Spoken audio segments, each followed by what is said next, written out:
ආණ්ඩුවකට එරෙහිව අද අපේ ඉතිහාසය ආණ්ඩුව වැටුණු ඉතිහාසය බැලුවොත් දූෂණ විරෝධය මත දූෂණය කරලා තිබුණ ඊට එරෙහි බලවේගය වැටලා ආණ්ඩුව වැටලා තියෙනවා. එහෙම අපේ ආණ්ඩුවට චෝදනාවක් එල්ල කරන්න බෑ.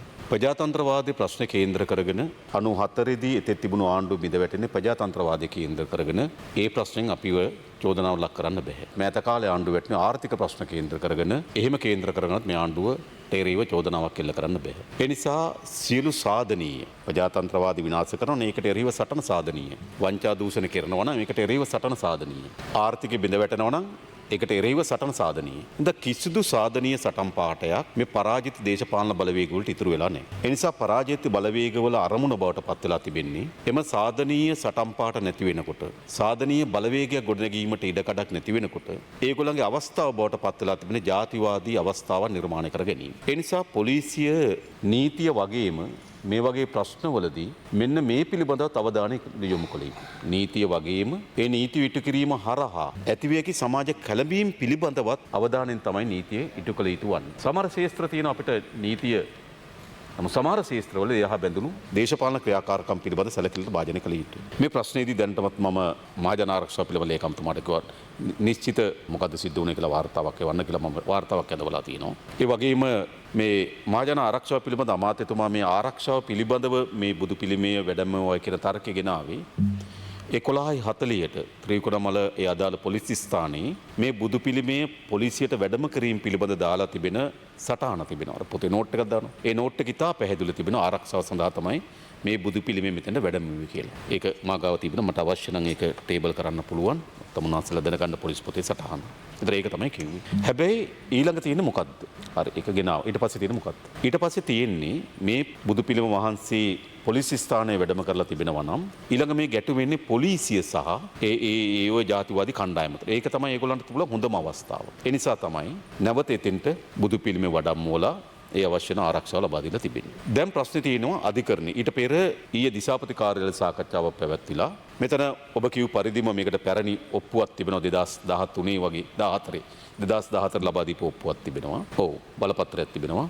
නමුත් මේක කිසිසේත්ම එතෙන් සිට දැන් අපි මේක විහාරස්ථානයක් ලෙස හඳුන්වුවට එතෙන් සිට විහාරස්ථානයක් ලෙස මේක මෑත කාලේ භාවිතා වෙලා නැහැ. මේක භාවිතා වෙලා තියෙන යම් ආපන ශාලාවකට පාවිච්චි වෙලා තිබෙනවා. ඒ ආපන ශාලාවේ ඉදිකිරීම පිළිබඳ ප්‍රශ්නයක් පැන නැගිලා ඒ ආපන ශාලාවේ නීති විරෝධී ඉදිකිරීම තියෙනවා කියලා ඒ ආපන ශාලාව නීති විරෝධී ඉදිකිරීම ඉවත් කිරීම පිළිබඳව වෙරළ සංරක්ෂණ අධිකාරියේ අධ්‍යක්ෂ ජනරාල්වරයා නියෝගයක් ලබා දීලා තිබුණා. ඒ නියෝගයට විරුද්ධව අභියාචනයක් කරලා තිබුණා පරිසර අමාත්‍යාංශයට. පරිසර අමාත්‍යාංශ ලේකම්වරයාත් මෙය ඉවත් කළ යුතුයි කියන ස්ථාවරය සඳහන් කරලා තිබුණා. ඊට පස්සේ පොලිසියත් වෙරළ සංරක්ෂණ අධිකාරියේ මාර්ග මේ නාගරික සංවර්ධන අධිකාරියත් එක්ක පැවතුණු සාකච්ඡාවකදී හාමුදුරන් වහන්සේ ඉල්ලා තියෙන තව සතියක කාලයක් දෙන්න උන්වහන්සේ අපේක්ෂා කරන මේක අභියාචන අධිකරණයට යන්න සතියක කාලයක් දෙන්න කියලා. කාලේ දෙනවා. ඒ කාලේ ගත වෙන්නේ 14 වෙනිදාට. හැබැයි 14 වෙනිදා ඒ කාලේ ගත වෙලා තිබුණොත් තමයි 16 වෙනිදා තමයි මේ සිද්ධිය පැන නගින්නේ. එතකොට මේක ආගමික ස්ථාන පිහිටවීම වගේම වෙනත් කතාවකුත් මේක ඇතුලේ තියෙන බව පේනවා. මොකද දැන් අපි එතන විහාරස්ථාන භූමියක් කියලා හඳුන්වනකොට පොදු ජනතාව හිතන්න පුළුවන් මෙතන විහාරයක් තිබුණා නෑ. විහාරස්ථාන හාමුදුරුවෝ වහන්සේට හිමිකමක් සහිත ඉඩමක් තිබුණා.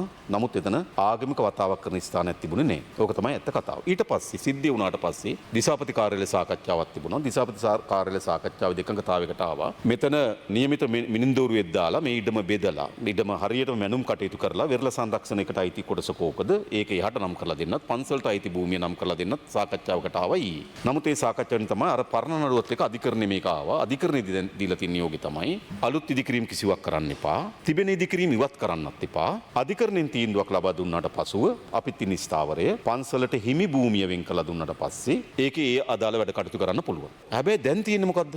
දැන් ඇත්තට ගත්තොත් මේ ප්‍රශ්නේ අවසන්. අධිකරණයේ නියෝගයක් ලබා දීලා තියෙනවා නැවත අලුත් ඉදිකිරීම් කරන්න එපා බුදු පිළිම වහන්සේ වැඩම ඉන්න. අලුත් ඉදිකිරීම් ඊට පස්සේ අපි निराකරණය කරලා මේ දේරලා දෙන්නම් කියලා. දැන් තවත් නටන්නේ ඇයි? නෑ මම මේ කියන්නේ දැන් නටන්නේ මොකටද මේ මෙතන තමයි තියෙන ප්‍රශ්නේ. ඒතකොට තමයි මේකේ අවශ්‍යතාවය තිබුණේ අර ජාතිවාදී කණ්ඩායම්. මේක දැන් අර අවස්ථාවක් මත වුණා ගිනි තියන්න පුළුවන් හනුමා වලිගෙට ගිනි තියාගත්තා වගේ නේද? පොඩි හනුමා ගිහිල්ලාද කොයිද? හරිද? හරිද? ගිහිල්ලා දැන් මොකද කරන්නේ? මේක හැමතැනම ගිනි තියනවා. මේක ඇත්ත කතාව. හරිද? ඒ නිසා අපි තාමත් ශක්තිමත් ස්ථාවර මම පසුවත් කියන්නම් මේ ජාතිවාදීට නම් ඉඩ දෙන්නේ නැහැ. ඒකේ හැම මහත්යම තේරුම් ගන්න. මම නෙවෙයි මේ රටේ බෞද්ධ ජනතාව ඉඩ දෙන්නෙත් නෑ.